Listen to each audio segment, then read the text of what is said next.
지난 주일 설교 본문이 어디였죠?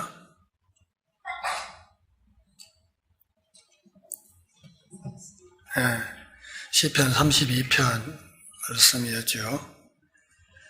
오늘 요한복음 3장 16절 말씀, 그리고 다음 주일 28일 주일에 설교할 말씀, 이 세 꼭지는 우리 교우들이 마음속에 확실하게 좀 담아두었으면 하는 바람이 있습니다.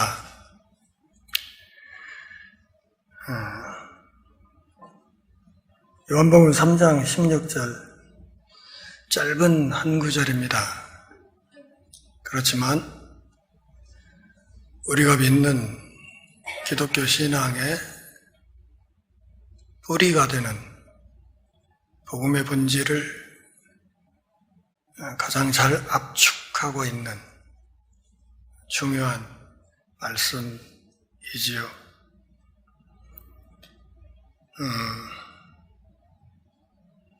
이 말씀을 다루기 전에 기독교가 인류 역사에 어떤 역할을 했는지 그것을 잠시 짚어보려고 합니다. 기독교 신앙이 세계 역사에 긍정적으로 기여한 부분이 대단히 많습니다. 이 사실을 먼저 명확히 하고 다음 말씀을 드리는 것이 균형을 잡는 데 좋겠다 생각이 듭니다. 기독교를 빼고 세계 역사를 서술하기는 어렵다 이렇게 봅니다. 그러니까 역사를 서술하려고 하다 보면 그 뿌리를 파들어가 보면 곳곳에 기독교의 흔적이 있다. 특별히 세계 역사에 기여한 여러 가지 영역에서 더 그렇다고 생각이 됩니다. 교육, 그리고 병원을 통한 치유 사역, 그리고 문화와 복지, 이런 영역에서 기독교가 인류에게 기여하고 공헌한 바가 많다. 세계 역사를 보아도 그렇고 우리 대한민국의 최근세사를 확인해 봐도 그 사실은 부인하지 못합니다. 그럼에도 불구하고 기독교로 인해서 얼룩진 역사도 꽤 많다 하는 사실을 알아야 됩니다.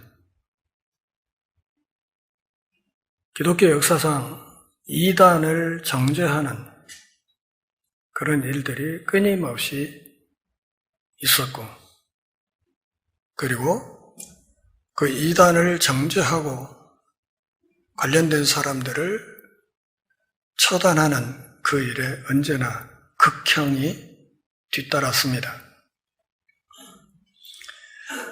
대표적인 예가 우리가 잘 아는 십자군 전쟁이지요. 무려 3세기에 걸쳐서 전쟁을 했고 예루살렘에 있는 기독교 성지를 탈환한다는 명분으로 그 십자군 전쟁을 하면서 수많은 사람들이 목숨을 잃었습니다. 아까 말씀드렸듯이 이단들을 색출한다고 하면서 끊임없이 마녀 사냥이 있었고 그 마녀들은 어김없이 불태워 죽였습니다. 이렇게 말을 편하게 할 상황은 아니죠. 사람이 사람을 불태워 죽인다. 우리 교단에서 신처럼 떠받들고 있는 칼빈, 스페인 출신의 신학자이자 의사였던 세르베투스를 처형하는데 칼빈이 주도적인 역할을 했습니다. 결국 세르베투스는 마지막에 잡혀서 화형을 당했습니다. 사람을 불태워 죽이는 이 일에 칼빈이 깊숙이 개입한 것이죠. 그래서 막판에 처형 직전에 화형시키지 말고 교수형에 처하자 하는 제언을 칼빈이 하기는 했지만 교수형에 처하나 화형에 처하나 사람이 사람 목숨을 빼앗는 것은 별반 다름이 없습니다. 이와 유사한 흐름이 우리나라 제주도에서 4.3 사태 때 있었고 수많은 제주도 양민들을 서북청년단을 앞세워서 무참히 학살했던 사람이 우리가 잘 아는 한경직 목사입니다. 오랫동안 기독교는 노예제를 찬성해 왔습니다. 화면 한번 보실까요?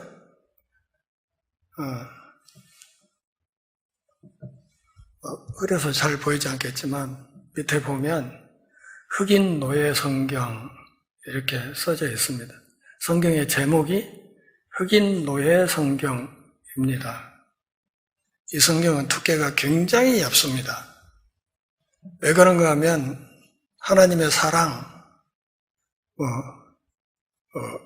정의, 공평 이런 것과 관련된 성경 구절들은 모조리 다 빼버리고 오직 노예들의 복종과 순종, 헌신을 강조하는 것 같은 구절만 남겨두어서 이 흑인 노예 성경들이 그것을 읽고 신앙생활을 하라고 만든 성경입니다.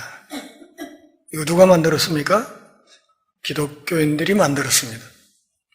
그렇게 해서 사람이 사람을 노예로 부리는 이 일을 기독교가 오랫동안 교리로 붙들고 사람들을 함부로 대하는 그 일에 앞장서 왔습니다.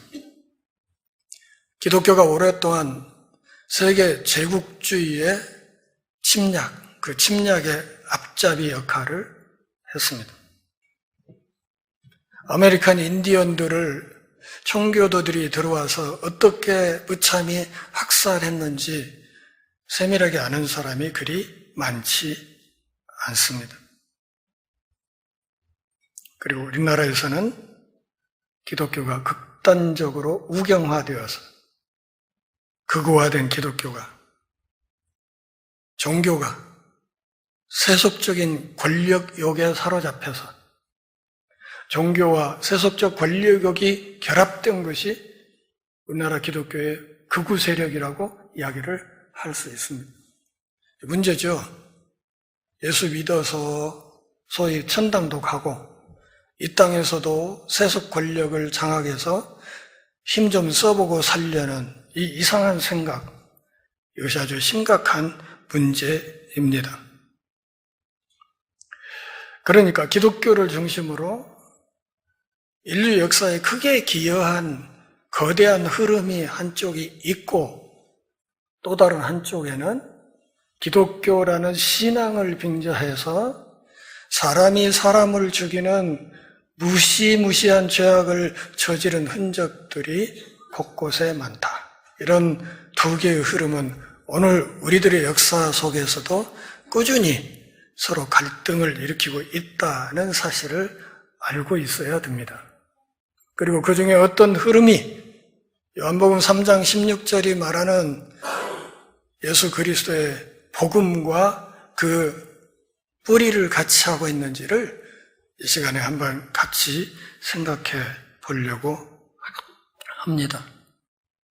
저는 여러분들이 보기에는 시골교회 목사로 별 볼 일 없다 이렇게 생각할지 모르지만 오늘사 밝히는 건데 제가 사실은 굉장한 사람입니다. 증거를 좀 대드리지요. 마이크로소프트의 창업자인 빌 게이츠가 저하고 동갑입니다. 그리고 애플의 수많은 제품을 만들어낸 스티브 잡스도 저하고 동갑입니다. 좀 일찍 가서 이제 저기 가면 제 선배가 되겠지만 어쨌든 빌 게이츠나 스티브 잡스 저하고 동갑이에요. 별로 감격스럽지 않은 것 같아요. 근데 또 삼성의 과거 초대 회장이었던 이병철 선생으로 비롯해서 오늘 이재용까지 이 사람들이 저하고 같은 경주이가입니다. 그러니까 삼성가하고 저하고 일가예요. 좀 달리 보입니까?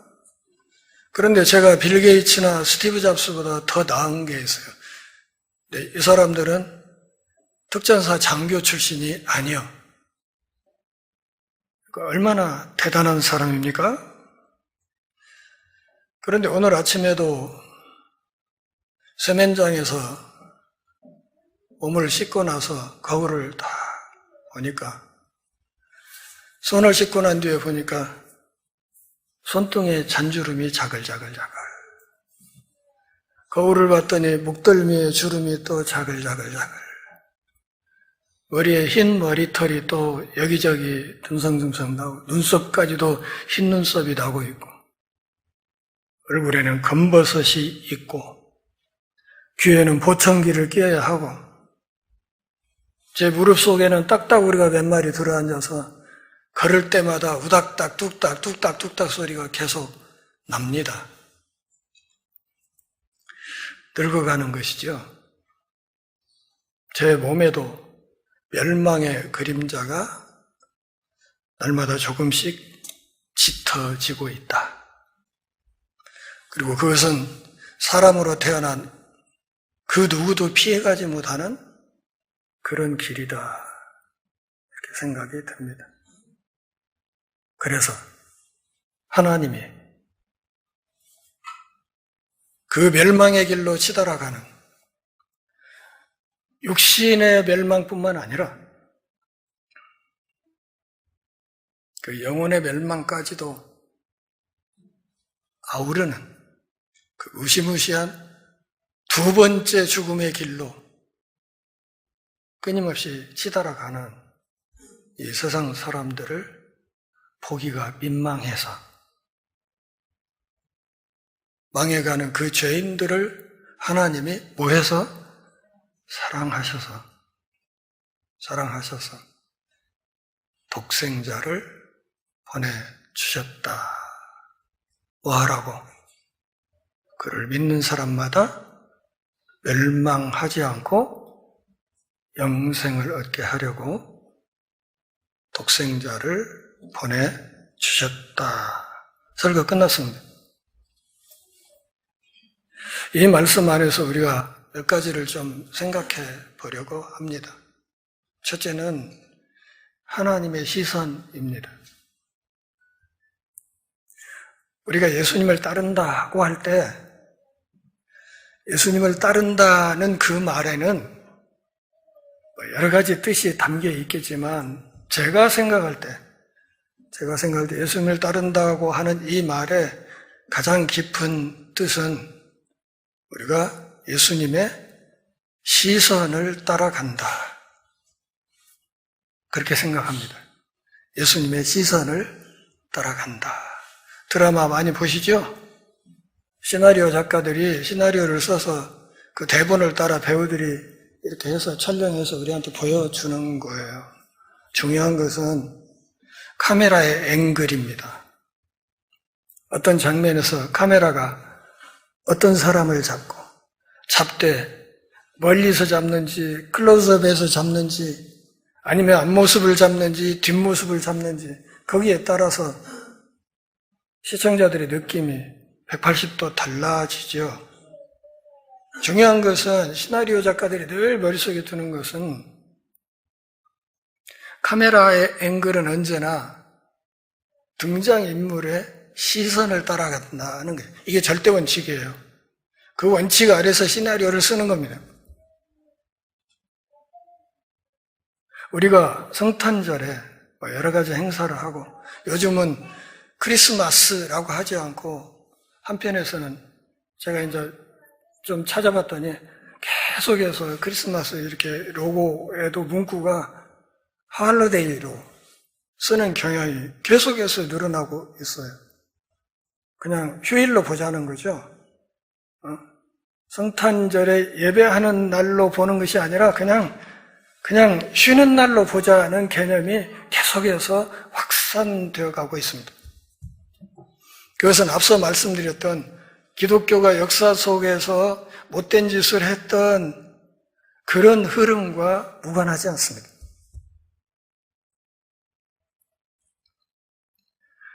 하나님의 시선, 그분의 시선은 어디를 향하고 있었다? 멸망하는 이 세상을 향하고 있었다. 이것을 오늘날 기독교인들이, 오늘날 교회가 이걸 놓치면 안 됩니다. 그런데 이것을 많이 놓쳤습니다. 다시 말하면 기독교 복음의 본질에서 많이 이탈했다, 그런 뜻이에요. 하나님이 뭘 보았다고? 멸망하는 사람들을 보았다고. 죄로 멸망하는 그것을 보았다. 그들 안에 역사하고 있는 죽음의 그림자를 보았다고. 그래서 이걸 이대로는 안 되겠다 싶어서 어떻게 결심하셨다고요? 독생자를 주겠다고 결심하셨다는 거예요. 그러니까 독생자를 주시기까지 하나님의 시선은 줄곧 어디를 향하고 있었다? 이 세상, 멸망해 가는 사람들을 향하고 있었다. 하나님이 우리 아버지시고 우리가 그분의 자녀라면, 그러면 그분을 닮은 하나님의 백성들, 그분을 닮은 자녀들이 모여있는 교회 공동체의 시선은 어느 쪽을 향해야 옳겠습니까? 아래쪽을 향해야 되는 거예요. 이 땅에 소외받는 사람들, 이 땅에서 사람 대접 받지 못하는 사람들, 멀리 갈 거 없이 하나님이 보내신 독생자의 삶이 그랬지 않습니까? 그분 곁에 모여있던 사람들을 잘 생각해 보세요. 창녀, 몸 아픈 사람들, 배고픈 사람들, 오병이의 이적, 질병의 이적, 그게 뭐예요? 배고픈 사람들이 그분 앞에 모였다는 그런 뜻 아닙니까? 그러니까 하나님이 보내신 독생자의 삶과 사역이 그랬다. 그리고 그분의 십자가에서의 죽으심과 부활로 이 땅에 그분의 교회가 세워졌다면, 이 땅에 예수 믿는 사람들의 시선, 교회의 시선은 또 어느 쪽을 향하고 있어야 되는가? 이것은 긴 설명 없이 자명한 거 아니겠냐, 그런 말입니다. 이 말씀에서 우리가 먼저 봐야 되는 것은 하나님의 시선이다 하는 것을 말씀드리고, 두 번째 우리가 생각해야 될 것은 하나님의 본성입니다. 하나님의 본성. 하나님이 이 세상을 어떻게 하셨다? 사랑하셨다. 하나님이 이 세상을 사랑하셨다. 하나님의 사랑을 달리 여러 가지로 설명할 수 있겠지만 이 사랑에서 가장 핵심적인 요소는 신실함입니다. 신실함. 믿을만 하다는 거죠. 그분의 사랑은 믿을만 하다는 거예요. 믿을만 하다. 창세기 15장 얼마 전에 하셨지만 아브라함과 하나님의 언약을 맺을 때 쪼갠 고기 사이로 누가 지나갔습니까? 하나님의 영이 먼저 지나갔습니다. 아브라함은 그대로 있었습니다. 원래는 언약 당사자들이 쪼갠 희생 제물 사이로 손잡고 통과하는 것이 조약을 맺는 가장 기본적인 절차예요. 손잡고 통과해. 무슨 뜻이에요? 만일 오늘 우리가 이 희생 제물을 증거 삼아서 언약을 맺는데 우리 둘 중에 어느 한쪽이 이 언약을 어기게 되면 방금 잡아서 쪼개서 벌려놓은 이 짐승처럼 되어도 피차할 말 없기로 약속하는 것. 목숨을 건 약속을 한 것이죠. 그런데 이 목숨을 건 약속을 하는 이 의식을 진행하는 과정에서 누구만 지나갔다고? 하나님만 지나갔다 이거죠. 이것은 이 언약을 성취하는 모든 과정에 이 언약 성취의 궁극적 책임은 누가 진다? 하나님이 지겠다. 하나님의 신실하심을 담보로 이 언약을 맺은 것입니다. 다시 말하면 피조물을 향한 하나님의 이 약속을 그분의 신실하신 품성을 담보로 해서 끝까지 지키겠다. 이것을 오늘 본문에서는 하나님의 세상을 이처럼 뭐 하셨다? 사랑하셨다. 이렇게 설명을 하는 거예요. 하나님이 신실하게 이 약속을 끝까지 지키기로. 그러니 독생자가 가지 않고는 이 멸망의 그림자를 걷어내는 방법이 없는 거예요.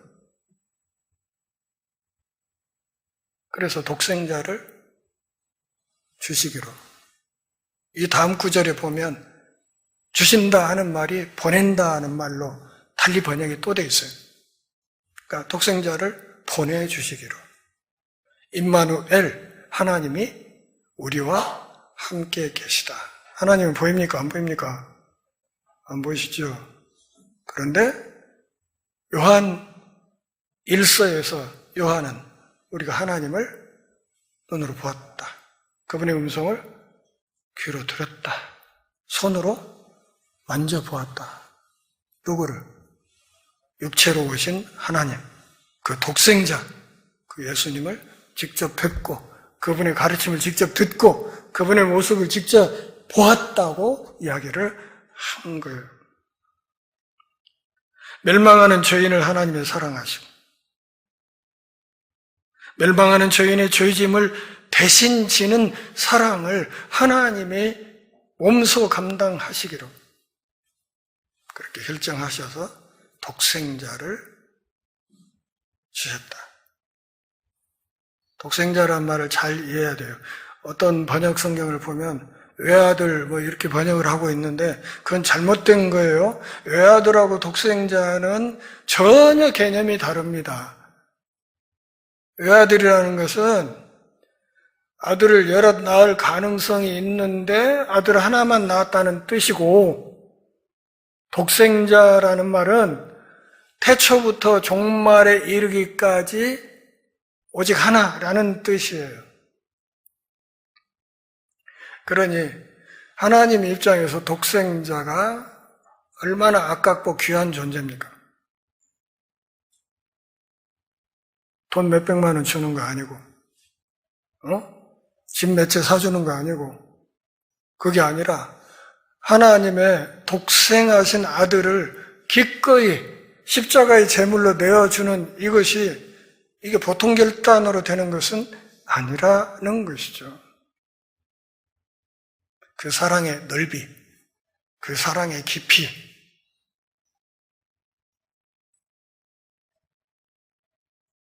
그 사랑의 진정성, 이것을 오늘 본문이 말하고 있다. 그러면 하나님 아버지의 자녀된 우리들은 그러면 또 어떻게 살아야 하겠습니까? 그 사랑의 사람으로 살아야 되는 거 아니냐, 그런 말을. 신앙을 빙자해서 자기하고 조금 다른 교리를 이야기한다고 그래서 그냥 불태워 죽여버리고 목숨을 거두고 신앙으로 사람을 죽이는, 그건 지금 오늘 본문에서 말하는 하나님의 사랑과는 너무 거리가 먼 것이지요. 우리 사회가, 저는 동성애자가 아니에요. 동성애자가 될 수도 없어요. 법안이 어떻게 되든 간에 상관없이 저는 죽었다 깨나도 동성애자가 될 수 없는 사람이에요. 저는 이성애자예요. 그게 결혼을 했죠. 그 질문을 합니다. 우리 사회가 동성애 때문에 망합니까? 아니면 교회 내부의 부패로 망합니까?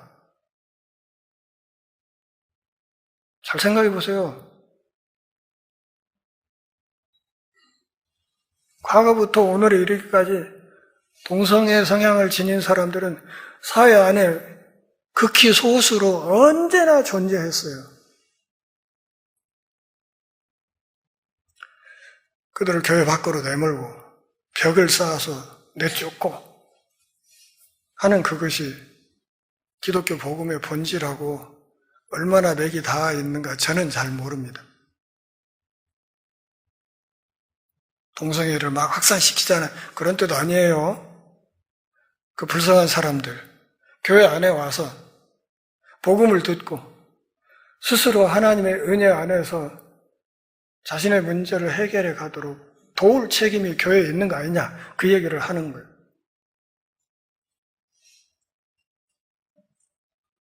독생자를 주셨다 하는 이 말은 다 주었다는 뜻이에요. 다 주었다. 하나님의 목숨을 통째로 주었다. 달리 줄 것이 없다. 더 줄 것도 없다.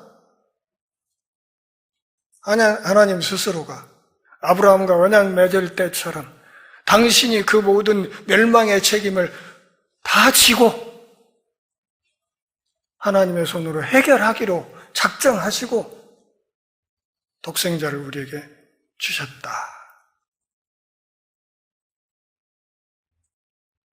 그러기에 오늘 우리가 성탄절을 맞이하면서 깊이 생각하는 것이 앞에 뭘 얘기했습니까? 하나님의 시선, 그리고 하나님의 본성, 그 사랑이 얼마나 크고 넓은 것인지, 그 사랑이 얼마나 무한대의 것인지.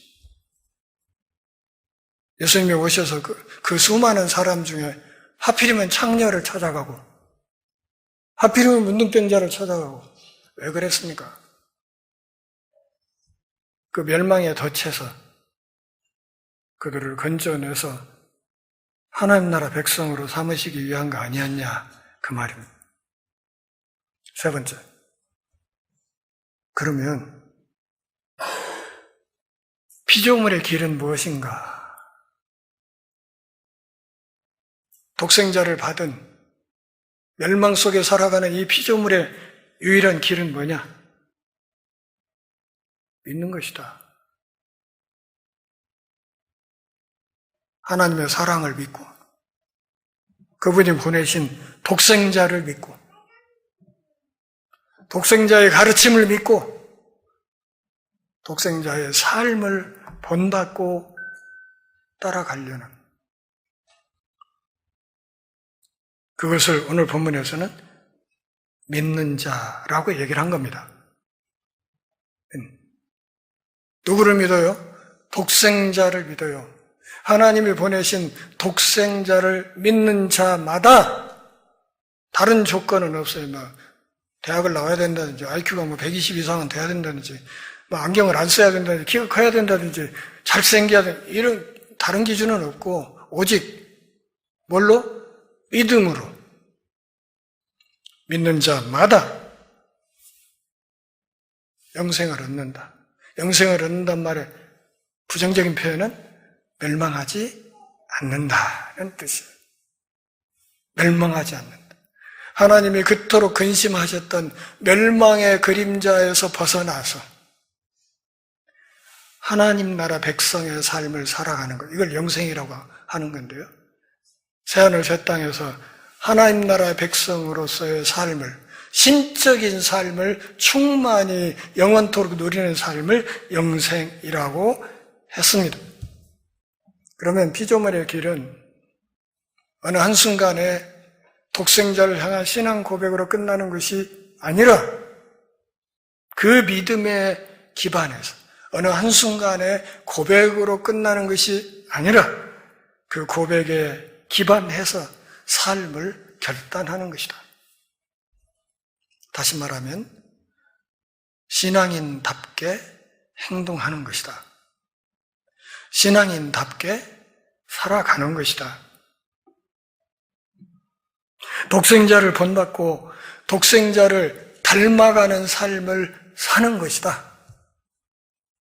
독생하신 예수님이 오셔서 창녀들을 문 밖으로 내쳤으면 우리도 동생자를 비롯한 형편없는 사람들 내치면 되는 거예요. 근데 그분 그렇게 안 살았거든.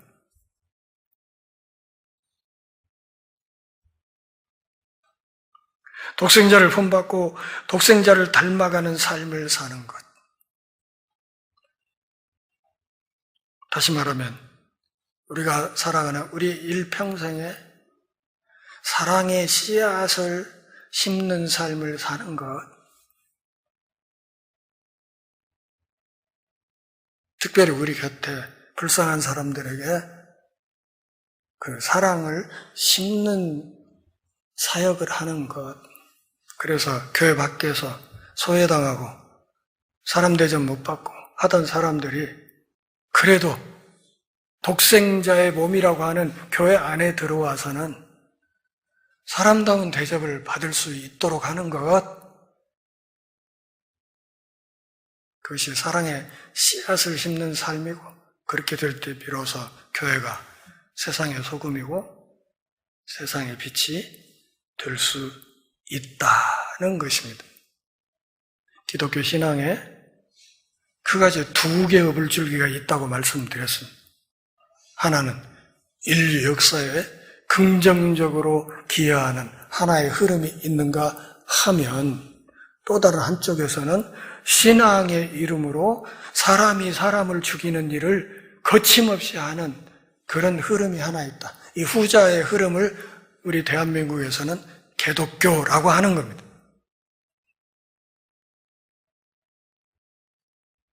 그런데 이 개독교의 세력이 너무 강해지고 이 개독교의 세력이 이 땅의 기독교를 대변하는 것 같은 흐름이 됐기 때문에 한국교회가 망했다고 저는 이야기를 하는 것입니다.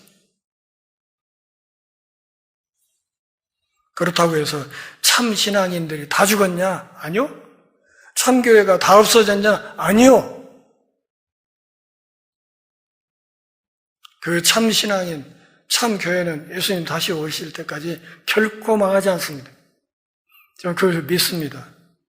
그래서 전주 열린문교회가 비록 규모는 작지만 이 망해가는 우리 조국교회 그루터기에 새순이 되었으면 하는 희망이 있는 것입니다. 사랑의 씨앗을 심는 교회. 교회 밖에 소자들이 이 안에 들어와서 사람다운 기쁨을 누리고 함께 하나님 나라의 백성이 되어서 함께 살아가는 삶. 사랑하는 동역자 여러분, 우리의 마음 그릇이 하나님의 사랑으로 오신 독생자를 받아들이는 말구유가 될 수 있기를 바랍니다. 기도하겠습니다. 하나님 아버지, 오늘 또 우리가 함께 모여 주의 말씀 앞에 우리 신앙이 옷깃을 여미는 복 주셔서 고맙습니다. 우리 삶이 다하는 그날까지 하나님의 사랑을 받은 사람답게 독생자의 본을 따라 사랑의 씨앗을 땅끝까지 심는 귀한 믿음의 사람, 믿음의 공동체가 되게 하여 주옵소서. 예수님의 이름으로 기도합니다. 아멘.